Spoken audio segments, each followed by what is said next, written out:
여러분, 우리가 오늘 읽은 본문 중에 31절과 32절 우리가 두 절을 중심으로 보게 될 텐데요. 많은 유럽의 학자들은 이 본문을 다루기를 기뻐하지를 않습니다. 왜냐하면 이혼이라는 주제를 다루게 되는데, 이 주제는 논란이 참 많은 주제일 뿐 아니라 이미 이런 것들을 경험하신 분들의 아픈 감정을 또 건드리게 되는 주제이기 때문에 썩 다루기를 좋아하지 않는 주제라 할 수 있습니다.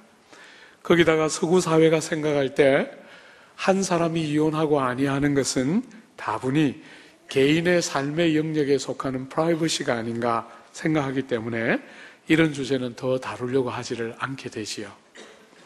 여러분, 그러나 우리의 삶에 성경 바깥에 있는 영역은 아무것도 없습니다. 하나님은 여러분의 종교적인 영역을 다루시는 분이 아니고 여러분의 삶 전부가 하나님의 관심사이므로 이 주제도 우리가 힘들기는 하지만 성경적인 관점에서 조명을 해봐야 할 주제다, 그렇게 생각합니다. 여러분, 이 주제를 다루기 위해서 우리는 먼저 구약 성경에서 이 주제를 어떻게 다루고 있는지를 먼저 보아야 합니다. 여러분이 마태복음 5장을 그대로 이렇게 챙겨 놓으신 상태에서 구약 성경 신명기 24장, 모세오경의 제일 뒷부분에 나오는 신명기 24장 1절로 4절을 먼저 한번 보십시오.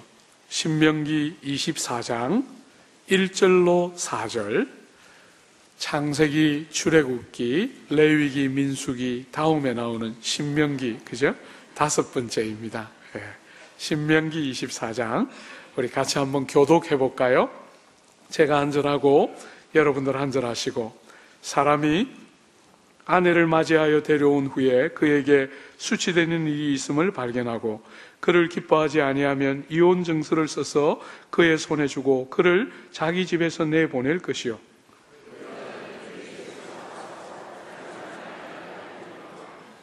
그의 둘째 남편도 그를 미워하여 이혼 증서를 써서 그의 손에 주고 그를 자기 집에서 내보냈거나 또는 그를 아내로 맞이한 둘째 남편이 죽었다 하자.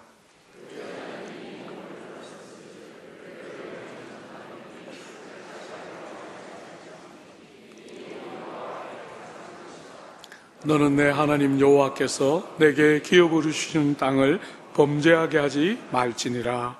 아멘. 여러분이 신명기 24장은 세 가지 이혼에 관한 교훈을 주고 있습니다. 첫 번째는 이혼을 수치스러운 일이 발견되거든 이라고 말하므로 이혼을 아주 특수한 주제에 국한되도록 이혼이라는 주제를 축소시켜내는 것입니다. 당시 유대 사회는 이 모세가 율법을 주기 전까지 유대인들은 당시에 있는 많은 사람들처럼 남성들의 권위가 높고 여성들의 권위가 낮았습니다. 그래서 남자들은 아내를 언제든지 내보낼 권리가 있는 것처럼 생각하고 살았습니다. 그런데 하나님이 모세를 통해서 율법을 주시면서 아내를 내보내는 이혼을 하는 경우에 남편이 원하는 대로 이혼을 하는 것이 아니라 이혼에 아주 제한된 수치스러운 일이 발견된 경우에만 이혼을 허용하는, 그래서 이혼의 재료를 확 축소시키므로 여성들의 그 억울함과 그 인권을 일정한 정도로 보호하고 지켜내는 것이 이 율법이 가지고 있는 아주 중요한 기능 중에 하나입니다. 아무렇게나 마음 내키는 대로 이혼하지 않고 꼭 제한되고 국한된 제목에 한해서만 이혼을 허용하는 것이지요. 두 번째는 만약에 아내에게서 수치스러운 일이 발견되어서 이혼을 해야 될 경우에는 반드시 이혼 증서를 써주도록 권면하고 있는 것입니다. 여러분이 이혼 증서를 써주지 않고 이전에는 어떻게 했냐면 남편이 마음에 들지 않으면 그냥 내보냈어요. 그냥 내보내면 많은 여성들이 그 사회로부터 간음을 인하여 이혼당한 것이 아닌가 하고 추론하면서 돌로 쳐서 죽이거나 아니면 오늘과 같은 이런 시대가 아닌 일터가 많지 않은 그 시대에 남편과 이혼해서 나가면 아내들이, 여성들이 일자리를 구하기가 너무나 어려워서 많은 여성들이 몸을 팔아서 생활하게 되는 그런 어려움들을 겪게 되었습니다. 그래서 이혼 증서를 가지게 되면 여성들은 그 이혼 증서에 근거해서 최소한의 권리가 보호되고, 그리고 새로운 남자를 만나 합법적으로 결혼할 수 있는 길을 열어주는 것이죠. 그래서 그 척박한 시대에 여성들을 그 억울함으로부터 보호해주고 말할 수 없는 괴로움으로부터 최소한의 권리를 지켜주도록 이혼 증서를 써서 내보내도록 그렇게 율법이 규정하고 있는 것이지요. 세 번째로, 아내를 내어버려서 이혼 증서를 가지고 아내가 이혼을 하게 되어서 아내가 이혼한 후에 다른 남자하고 결혼을 하게 되면, 그 이후에 그 남자가 죽거나 그 남자하고 또 이혼해서 홀몸이 되면 그 여자를 다시 아내로 맞는 일은 하지 말라는 것입니다. 다른 사람의 부인이 되었기 때문에 그런 식으로 다시 결혼을 하지는 말라는 거예요. 그렇게 함으로 사람들이 마음 내키는 대로 쉽게 이혼을 하고, 정말 이렇게 하지 말고 엄숙하고 신성하게 보호받아야 될 귀한 결혼을 신중하게 감당하도록 그렇게 그런 질서를 세우기 위해서 세 가지 틀을 가지고 율법이 이혼 문제를 규정하고 있습니다. 그런데 여러분, 이런 율법의 교훈을 예수님 당시의 유대인들과 서기관과 바리새인들은 어떻게 해석했습니까? 여러분이 읽으셨던 마태복음 5장 한번 보십시오. 31절. 마태복음 5장 31절 같이 한번 읽어볼까요? 또 일러스되 누구든지 아내를 버리려거든 이혼 증서를 줄 것이라 하였으나. 여러분이 본문을 잘 한번 읽어보십시오. 누구든지 아내를 버리려면 뭘 하면 됩니까? 사유가 합당한가? 율법이 규정하고 있는 것처럼 그 수치스러운 일이라고 축소시켜 놓은 항목처럼 그렇게 사유가 합당한가를 신중하게 고려하는 쪽에 강조는 현저하게 줄어져 있고, 강조가 지금 어디에 가 있습니까? 아내를 누구든지 내버리려고 하면, 집에서 내보내려고 하면 이혼 증서를 써주라, 이렇게 말한다는 것입니다. 그러니까 뒤집어 말하면 이혼 증서를 써주기만 하면 이혼이 가능한 것처럼, 그렇게 이혼 증서, 이 율법을 이런 식으로 왜곡시켜 놓은 거죠. 여러분이 마태복음 5장을 그대로 저처럼 주보를 이렇게 꽂아서 잘 보존해 놓고요. 우리가 한 번 더 돌아올 거거든요. 마태복음 19장 한번 보십시오. 사실 오늘 마태복음 19장이 더 중요한 본문인데요. 마태복음 19장. 예수님 당시 유대인들이 이혼이라는 주제를 어떻게 봤는지 19장 3절 한번 보십시오. 마태복음 19장 3절. 바리새인들이 예수께 나와 그를 시험하여 이르되 사람이 어떤 이유가 있으면 그 아내를 버리는 것이 옳으니까. 여러분, 이 유대인들이 지금 율법을 해석하는 방식을 한번 보십시오. 합당한 이유만 있으면 아내를 내버리는 것이 옳으니까 이렇게 묻습니다. 주님은 이혼을 남자들이 쉽게 결정할 수 있다고 생각하는 그 시대에 율법을 주심으로 이혼을 축소시켜 놓았는데, 유대인들은 계속해서 그걸 어떻게 해석하고 있습니까? 어떤 이유만 합당하다고 여겨지면 이혼 증서를 써줘서 언제든지 내어보내도 되는 것처럼 그 본문을 계속 해석해 내려고 몸부림을 치고 있습니다. 그죠? 그리고 그런 식으로 해서 아내를 내보내는 것이 옳으니까 하고 예수님께 묻고 있지요. 7절을 한번 보십시오. 여짜오되 그러면 어찌하여 모세는 이혼 증서를 주어서 버리라 명하였나이까? 여러분, 여기 아주 중요한 포인트가 있는데요. 유대인들이 당시에 이혼이라는 주제를 어떻게 보고 있는지 한번 보십시오. 수치스럽고 합당한 이유가 있다고 여겨질 때 어떻게 하라고요? 아내를 내버리라 명령했다는 거예요. 율법이, 우리가 율법을 잘 순종하고 지키려면 수치스러운 일이 드러난 아내를 어떻게 하라고요? 내버리라. 집에서 내어 쫓아서 이혼을 하라고 명령하고 강제하고 요구하고 있는 것처럼 본문을 해석해내고 있는 것이죠. 율법의 정신을 완전히 왜곡시키는 것이지요. 사랑하는 여러분, 실제로 예수님 당시에 큰 율법을 해석하는 큰 두 개의 학파가 있었는데, 하나는 샴마이 학파라고 불리우는 보수적인 학파입니다. 여러분, 이들은 아내에게서 발견되는 수치스러운 일을 아주 좁게 해석했습니다. 부정한 일을 아내가 했을 때, 그때만 국한해서 요 수치스러운 일이, 신명기에 나오는 수치스러운 일이 아내가 부정한 일을 했을 때 그때 이혼이 가능하다, 이렇게 본문을 해석한 반면에 상대적으로 조금 더 자유롭고 조금 더 진보적인 힐렐이라는 학파들은 이 본문을 훨씬 더 광범위하게 해석했어요.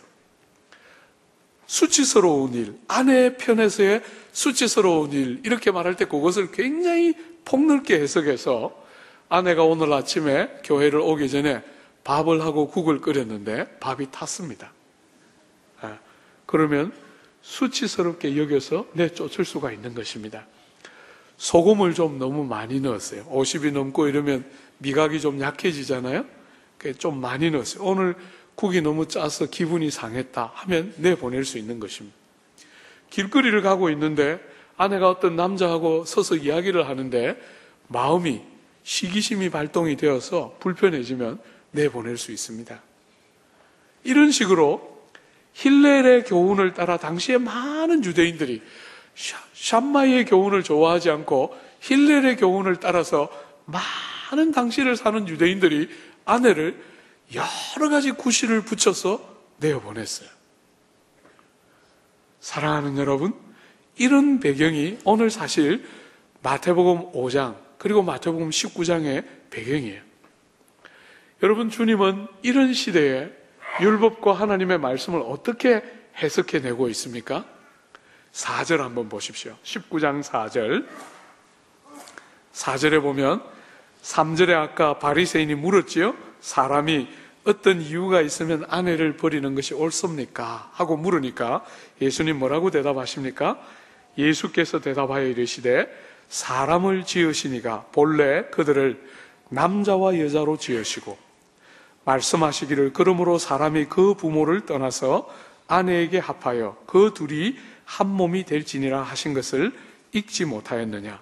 그런 적이 이제 둘이 아니요 한 몸이니 그러므로 하나님이 짝지어 주신 것을 사람이 나누지 못할지니라 하시니. 여러분, 이렇게 이혼의 근거를 자꾸 확보하고 그래서 이혼을 자기들이 원할 때 하고 싶어하는 이 당시 유대인들에게 주님의 관심은 어디 있습니까? 그런 조건이 되면 이혼해도 되고 그런 조건이 되면 안 해야 된다, 이렇게 말씀하시지 않고 주님은 결혼이 얼마나 가치롭고 결혼이라는 것이 얼마나 사람 둘이 약속을 하고 만나서 부부가 되고 마음을 맞추어서 서로 알콩달콩하게 사는 것이 결혼이 아니고, 결혼은 하나님이 세우신 전혀 새로운 질서. 여러분이 이 땅을 살아가는데 한 남자와 한 여자가 만나서 부부가 되면서 알콩달콩 행복하게 사는 게 결혼이 아니고, 결혼은 하나님이 세우신 완전히 다른 새로운 질서입니다. 하나님이 세우시는 완전히 다른 새로운 질서 안으로 들어가는, 새로운 유대 속으로 들어가는 하나님이 세우신 원리가 결혼이에요. 여러분이 신명기 24장에 이혼에 대한 기록이 주어지기 전에 하나님은 창세기 2장에 결혼에 대한 이야기를 하십니다. 오늘 예수님이 인용하신 이 본문이죠, 그죠? 둘이 아니라 이제 한 몸이다, 이렇게 말씀하세요. 부부가 되는 것은 마음이 맞는 두 사람이 같이 한 집에서 사는 것이 아닙니다. 부부가 된다는 것은 전혀 다른 두 사람이 만나서 한 몸이 되는 거죠. 한 몸, 완전히 새로운 유대가 만들어지고 한 새로운 창조물로 더불어 빚어집니다. 이게 얼마나 놀랍고 복된 것인지 성경은 부부 관계를 다른 무엇으로도 세상에서 표현할 수 없는 하나님이 교회와 성도를 어떻게 사랑하는지, 교회가 하나님과 어떻게 관계를 맺어야 하는지를 보여주는 그림책이 부부관계라는 거예요. 부부관계는 그저 우리가 세상에서 생각하는 것처럼 우리가 마음을 맞추어 가며 살아가고 안 되면 헤어져도 되는 그런 관계라고 성경은 말하지를 않는 것이에요. 한 몸입니다. 여러분, 한 몸. 여러분, 이 부부가 서로를 한 몸으로 바른 결혼관계 안에 들어갈 때 비로소 교회가 교회다워져요. 부부 안에서 서로가 성경이 말하는 부부관계 안으로 들어가고 누리지 못하면 그런 가정이 모여있는 교회가 교회다울 수가 없어요. 사랑하는 여러분, 우리는 그저 많이 안 다투고 마음 잘 맞추어서 잘 사는 그런 것을 부부가 제대로 산다, 이렇게 말하는 게 아닙니다. 여러분, 제가 누누이 말씀드리지만 그런 부부가 있어요? 안 싸우고 그래 사는. 간혹 저한테 제가 하도 이렇게 설교하니까 어떤 성도들이 와서 이야기합니다. 목사님, 우리는 안 싸워요. 나쁜 사람이지요. 제가 싫어합니다, 그런 사람. 자매들 중에도 이런 자매들이 있어요. 목사님, 저는 다시 태어나도 저 남자하고 살 거예요. 제가 이런 자매들은 싫어합니다. 사랑하는 여러분, 우리가 부부가 같이 살면서 뭘 배웁니까? 부부가 같이 살면서 정말 그 아름답고 매력있고 멋있는 배우자들이 나이를 먹어가면서 같이 한 집에 살아가면서 우린 자꾸 보고 경험하게 됩니다. 그 아름답고 그 멋있고 그 훌륭하고 그 탁월한 많은 장점들이 함께 살아가면서 장점들만 있는 것이 아니라 단점도 함께 있는 것을 보게 됩니다. 나이를 먹어가고 세월이 흘러가고 살아가는 연조가 더해져 가면 그 단점들이 빛을 자꾸 잃어가고 그 아름다움과 멋짐들이 자꾸 빛을 잃어가는 것을 우리는 보게 되지요. 그러면서 우리는 비로소 그때부터 배우기 시작합니다. 한 사람을 사랑하고 부부가 되어서 서로를 대하는 바른 자세라는 것은 매력이 있을 때 사랑하고 아름다울 때 좋아하고 정말 마음이 끌릴 때 서로를 행복해하고 끝나는 것이 아니라, 그렇게 시작은 서로 그렇게 했지만 그 아름답고 끌리고 멋있는 부분이 빛을 발해가고 약해갈 때조차도 주님 때문에 책임있고 신실하게 서로를 끝까지 대하면서 서로를 진짜 어떻게 바르게 사랑하는지를 부부는 배우게 됩니다. 모든 아름다움과 멋짐이 빛을 잃어갈 때 우리를 뭔가 당겨내고 우리의 마음을 뭉클하게 만들고 우리의 마음을 따뜻하게 만들어주는 어떤 멋지고 아름다움들이 우리의 배우자에게서부터 점점 사라지고 약함이 많이 드러나는 시간조차도 우리는 서로를 세상처럼, 그럴 때는 사랑이 식었다, 사랑스럽지 않다 이렇게 말하지 않고 주님이 자격 없는 우리를 사랑하셨던 것처럼 아무 주님께로부터 사랑받을 만함이 없는 우리를 하나님 자신이 사랑이신 성품을 따라 사랑해 주셨던 것처럼 우리도 배우자들이 그 아름다움과 매력들을 잃어갈 때 또 다른 매력을 가진 어떤 사람을 찾고 그런 사람을 사랑이란 이름으로 부정한 행위를 하는 것이 아니라 그런 매력을 잃어가는 순간에도 변함없이 주님이 우리를 대하신 것처럼 배우자를 책임있게 대하고 책임있게 아끼고 책임있게 사랑하고 충성스럽고 참되게 서로를 받고 대하는 것입니다. 여러분, 그게 사랑이지요. 그죠? 그게 부부 안에서 부부가 바른 관계 안에 있다 이렇게 말할 때 그 바르다는 것은 안 싸우고 잘 지내는가를 묻는 게 아닙니다. 여러분, 안 싸우지만 마음의 벽이 켜켜이 쌓여져 있으면, 싸우지는 않지만 마음에 배우자가 우리를 상하게 하고 아프게 하면 또 나오는구나 이러면서 마음이 다치면 그건 아무 의미가 없는 것이죠. 그죠? 우리 속에 정말 배우자를 주님의 눈으로 사랑하고 받아내고 책임 있게 서로를 아껴주고 보호해주고 지지해주는 바로 그런 것이 바른 부부관계이고, 여러분, 이 부부관계는 하나님이 교회를 어떻게 대하는지를 보여주는 핵심적인 그림 중에 하나예요. 사랑하는 여러분, 교회가 주님께 어떻게 순종해야 되는지를 보여주는 가장 중요한 그림 공부책이 부부입니다. 부부.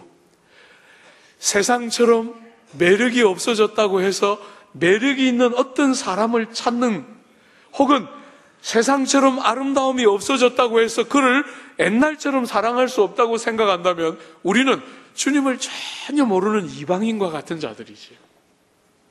결혼은 그런 것이 아닙니다. 한 몸이 되는 것입니다. 교회라는 공동체나 부부 공동체는 굉장히 특별한 공동체입니다. 온 세상은 전부 다 인종으로, 학벌로, 능력으로, 남자와 여자로, 세상적인 지위로, 재능으로, 돈으로 다 사람들을 가르고 나누고 쪼개고 분리하고 있는 이 세상에 부부와 교회는 너무 재밌게도 하나입니다. 하나. 얼마나 많은 돈을 가졌든지, 얼마나 특출한 재능으로 세상을 깜짝 놀랄 만한 탁월한 능력을 가지고 있든지 아무 관계없이 예수 믿는 순간부터 모든 진실한 성도들은 그리스도 안에서 하나입니다.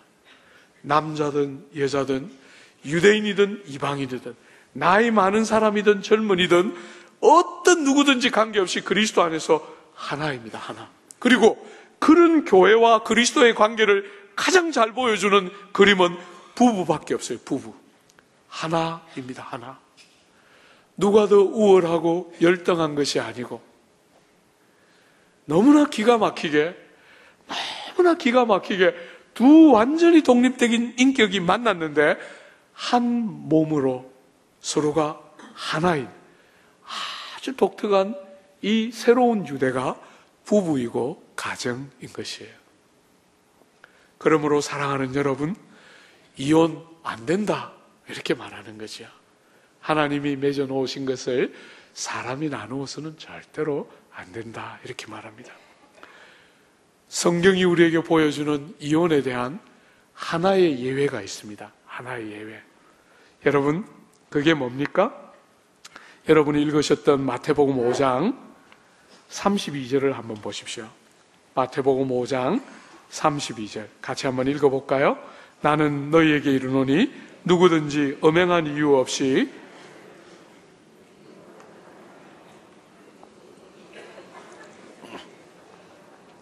간음함이니라. 여러분, 여기에 성경이 우리에게 보여주는 하나의 예외가 있습니다. 하나의 예외. 그것은 배우자 일방에, 배우자 한쪽에 부정한 행위입니다.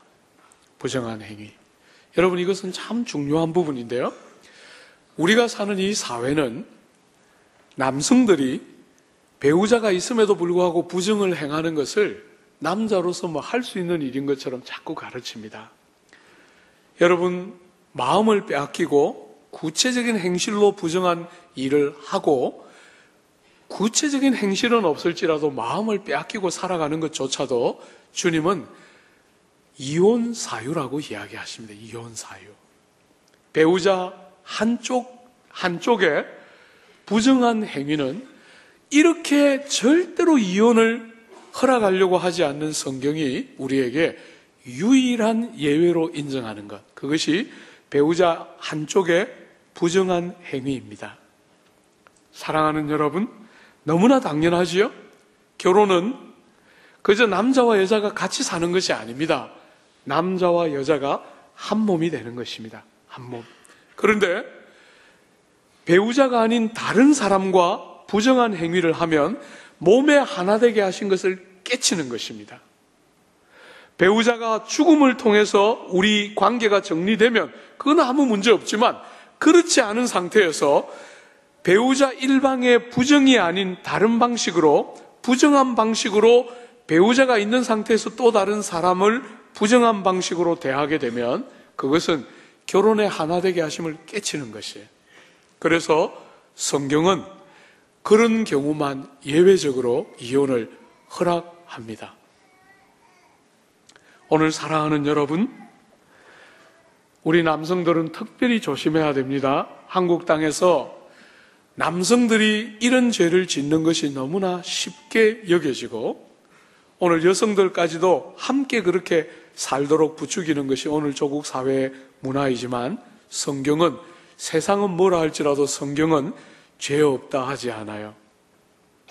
성경은 중한 죄로 다루고 바라봅니다. 주 안에 사랑하는 여러분, 많은 한국 사회의 유명한 인물들이 이혼을 하면서 그 신문이나 방송의 일면을 장식하는 유명한 인물들이 이혼하면서 늘 나오는 1번이 뭡니까? 성격이 맞지 않아서 이혼한다는 것입니다. 여러분, 성격이 맞지 않은 것은 참 고통스럽고 아프겠지만, 그러나 성격이 맞지 않은 거 이혼 사유 아닙니다. 여러분, 성격 맞는 배우자 봤어요?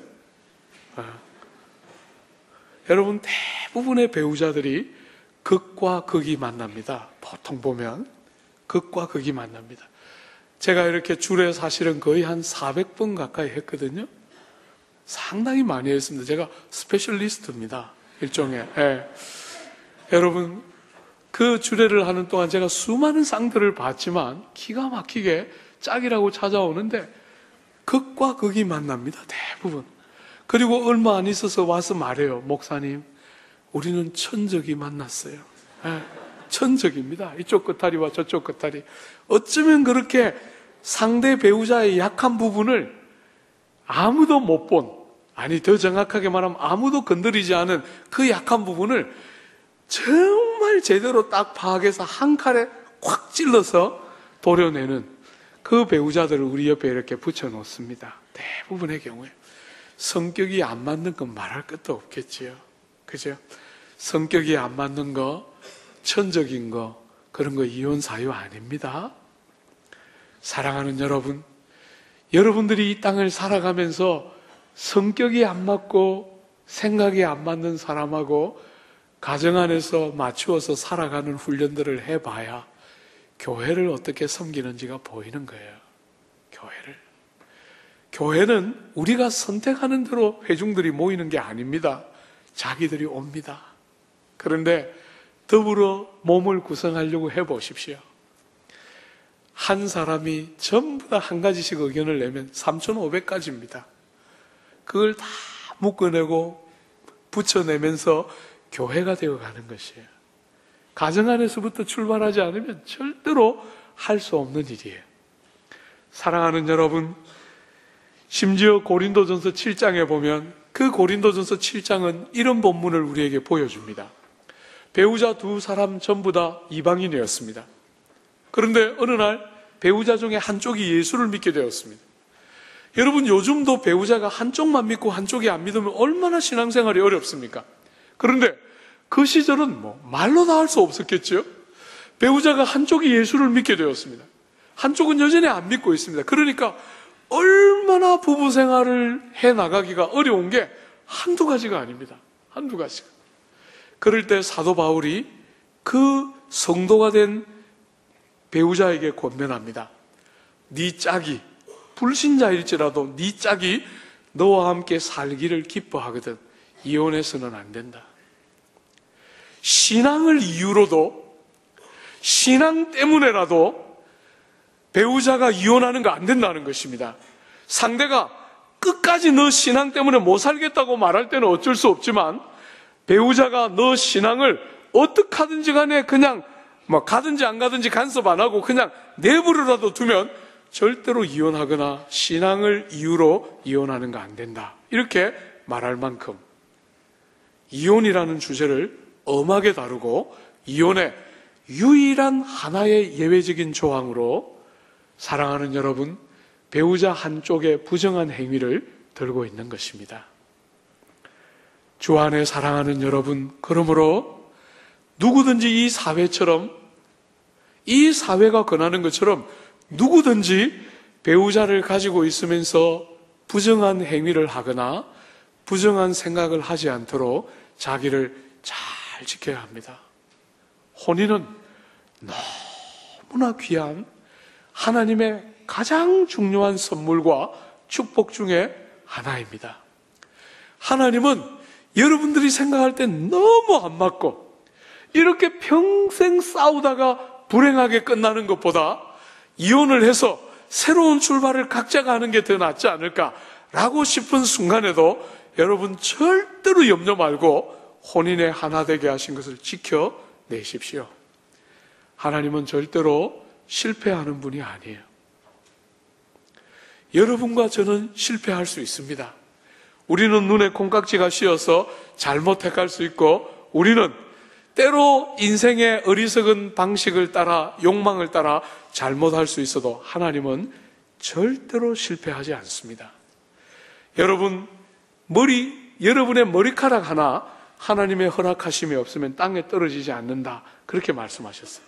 하물며 배우자를 만나고 결혼을 하는 이 큰 주제에 하나님의 적극적인 허락이 없이 여러분이 배우자를 만나 가정을 꾸미는 것은 불가능합니다. 여러분이 너무너무 안 맞고 너무너무 달라도 이혼 안 됩니다. 힘을 다해서 주님을 인정하고 그런 삶의 자리에 신실하게 하나님이 나를 대하셨던 것처럼, 하나님이 나를 향하여 하셨던 것처럼 신실하게 배우자를 받아내고 기다리고 아끼고 사랑하고,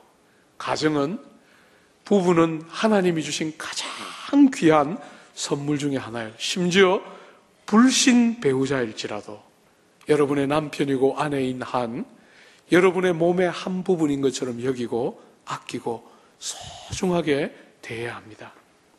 사랑하는 여러분, 오직 한 가지 예외로 이 배우자 일방의 윤리적인 부정한 행위일 때만 이혼이 허락되지만, 그때도 이혼을 명령하고 있는 게 아닙니다. 이혼해야 하는 게 아닙니다, 여러분. 이혼이 강제되거나 이혼이 명령되고 있는 것이 아닙니다. 여러분 중에 혹시 그런 아픔이 있는 사람이 있으면, 감당할 수만 있으면 그런 배우자일지라도 뉘우치고 돌이키고 깨닫고 회개하고 다시는 그런 일을 반복하지 않겠다고 다짐하고 회개하는 사람들은 여러분들이 받아서 같이 살 수만 있으면 몸에 하나 되게 하신 것을 지켜내는 것이 성경적인 원리에 더 가깝습니다. 여러분, 이혼하셔도 정당합니다. 배우자 일방이 부정한 행위를 했을 때 여러분이 억지로 참아야 한다고 성경은 가르치지 않습니다. 언제든지 혼인의 가장 중요한 원칙을 깼기 때문에 여러분이 그때는 이혼 가능합니다.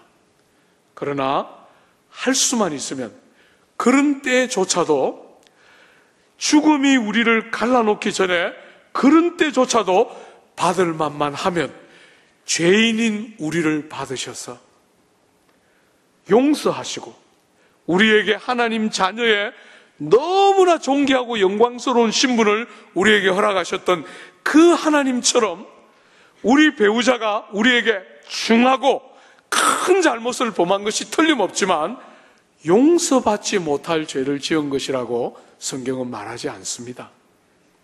이혼해도 가하지만 사랑하는 여러분, 그 순간에 할 수만 있으면 용서하고 받아서 하나님의 방법으로 그를 사랑하고 아끼고, 그래서 가정을 계속 꾸려갈 수 있으면 그것은 또 다른 좋은 선택이라 할 수 있습니다.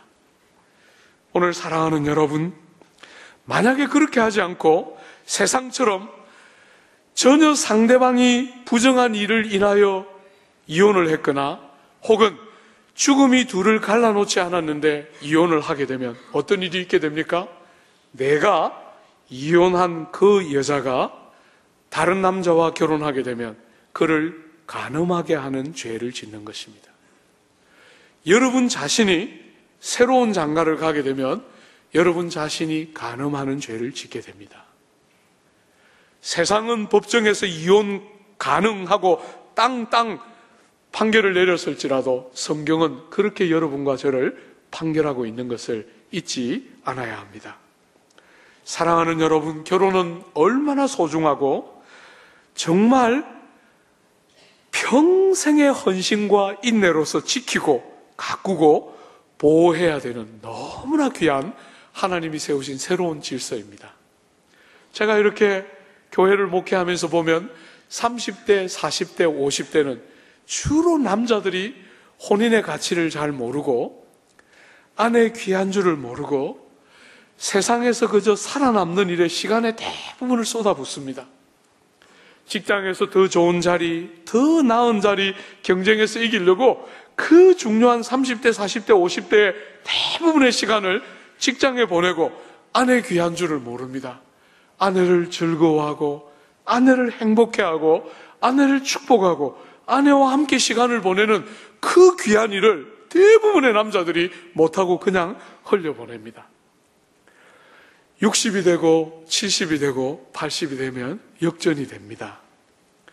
여성들이 남성 호르몬이 점점 많아지면서 남편을 보고 곰국을 끓이면서 남편을 보고 협박합니다. 여러분, 그렇게 하면 안 됩니다. 네, 그렇게 하면 안 됩니다. 결혼은 평생의 서약입니다. 여러분과 배우자가 같이 살아가는 이 삶은 평생을 걸고 함께 살아가는 불과 분리의 평생의 하나님 앞에서의 서약입니다.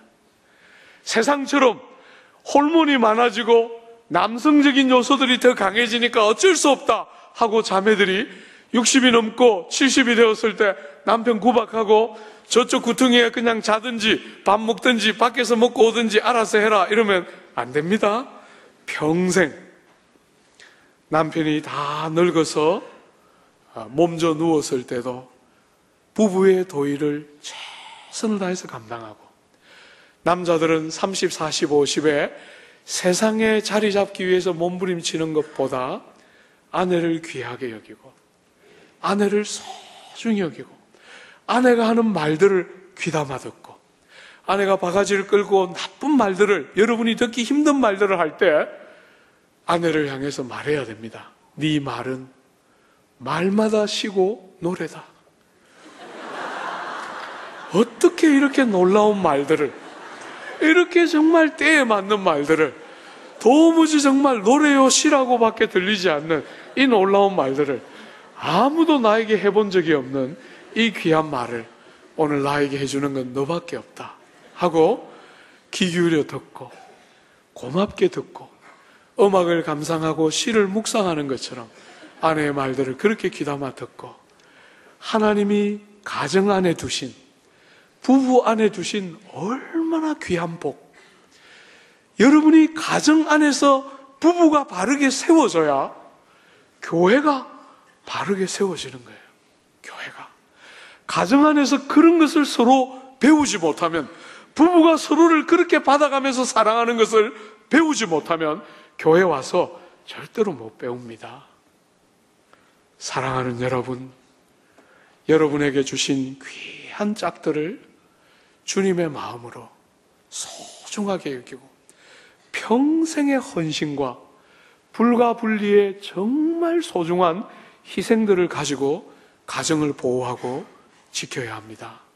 세상처럼 아름다움이 사라지면 짝을 바꾸려고 드는 어리석음, 상대의 허물과 약함이 드러날 때 허물을 비난하고 조롱하면서 헤어지는 그런 일들 우리는 절대로 하지 않습니다.